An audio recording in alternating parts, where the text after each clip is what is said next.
पिछले 14 दिनों से इस टनल में फंसे 41 मजदूरों के लिए रेस्क्यू ऑपरेशन ज़रूर चलाया जा रहा है, लेकिन इस वक्त जो खबर सामने आ रही है वो बहुत अच्छी नहीं है। हालांकि इस बात का सुकून है कि अंदर 41 मजदूर पूरी तरह सुरक्षित हैं, लेकिन जो उम्मीद की जा रही थी कि वो बहुत जल्द निकल आएंगे, पिछले जो 72 घंटों में 96 घंटों के दौरान लगातार इस तरीके का वक्त सामने आया कि वो अगले जो है कुछ घंटों में निकल आएंगे, लेकिन इस वक्त अब जो खबर सामने आ रही है उसके मुताबिक टनल में फंसे जो तमाम मजदूर हैं उनको इस टनल से बाहर निकलने के लिए कम से कम 36 से 48 घंटों का इंतजार तो करना ही होगा और इससे ज्यादा वक्त भी लग सकता है। जी हां, ये एक बहुत बड़ी जानकारी है जो आधिकारिक तौर पर दी गई है। उसकी वजह क्या है, आपको उसकी वजह समझाते हैं। देखिए, सामने एक ऑगर मशीन जो रखी गई है, ये ऑगर मशीन इसी का इस्तेमाल करके, इसी की जो दूसरी ऑगर मशीन था उसका इस्तेमाल करके अंदर ड्रिलिंग का काम चल रहा था, लेकिन अब जो दूसरी ऑगर मशीन जिसका इस्तेमाल किया जा रहा था वो अंदर जो रेस्क्यू टनल बनाई जा रही थी उसमें जाके फंस गई है। रेस्क्यू टनल जब वो ड्रिलिंग का काम कर रही थी तो अंदर जो मलबा आया जिसमें जो है लोहे की सरिया और जो है सलाखें थी, वहाँ पर जाकर के वो ऑगर मशीन फंस गई और इतनी बुरी तरह फंसी कि जब उसको वापस खींचा गया तो वो दो हिस्सों में हो गई है और अंदर अभी फंसी हुई है। अब क्या किया जा रहा है? अब किया ये जा रहा है कि उस ऑगर मशीन को भी काट काट करके बाहर निकाला जा रहा है।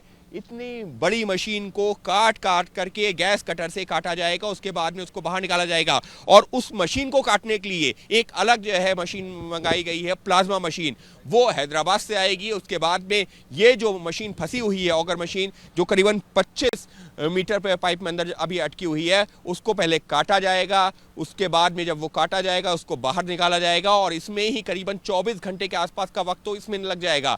और इस लिहाज से बात की जाए तो 24 घंटे तो इसमें निकल जाएंगे। उसके बाद शुरू होगी मैनुअल ड्रिलिंग का काम, और मैनुअल ड्रिलिंग में जो एक्सपर्ट्स बता रहे हैं, जो इशारा कर रहे हैं कि कम से कम 24 से 36 घंटे और लग सकते हैं। और इस लिहाज से अगर हम देखें तो 60 से 72 घंटे का वक्त तो अभी और लग सकता है इस रेस्क्यू ऑपरेशन को पूरा होने में।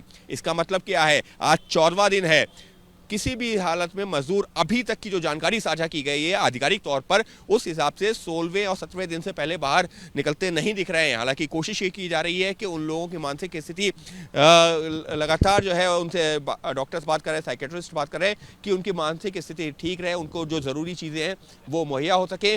लेकिन जो एक बड़ा झटका लगा इस पूरे रेस्क्यू ऑपरेशन को कि जिस ऑगर मशीन का इस्तेमाल किया जा रहा था अब तो वही खराब हो गई है और अब मैनुअल इस ऑपरेशन को आगे बढ़ाया जाएगा। हालांकि विकल्प एक वर्टिकल ड्रिलिंग का भी रखा गया है कि ऊपर से खुदाई का और वहां से अंदर एक जो है पैरेलल टनल बना करके अंदर उतरने का, लेकिन एक्सपर्ट के मुताबिक अगर उस विकल्प पे जाते हैं पूरी तरह से तो उसमें कम से कम 5 से 6 दिन का वक्त लग सकता है। यानी कि आज की तारीख में अभी अगले 48 घंटों में इस टनल से मजदूरों के निकलने की संभावना लगभग ना के बराबर बताई जा रही है। हालांकि कोशिशें तमाम की जा रही हैं, लेकिन जो संभावना है वो लगभग ना के बराबर है अगले 48 घंटों में। लेकिन यह भरोसा जरूर दिया जा रहा है कि मजदूर जल्द बाहर निकलेंगे, सुरक्षित निकलेंगे और उसी के लिए तमाम कोशिशें जारी हैं।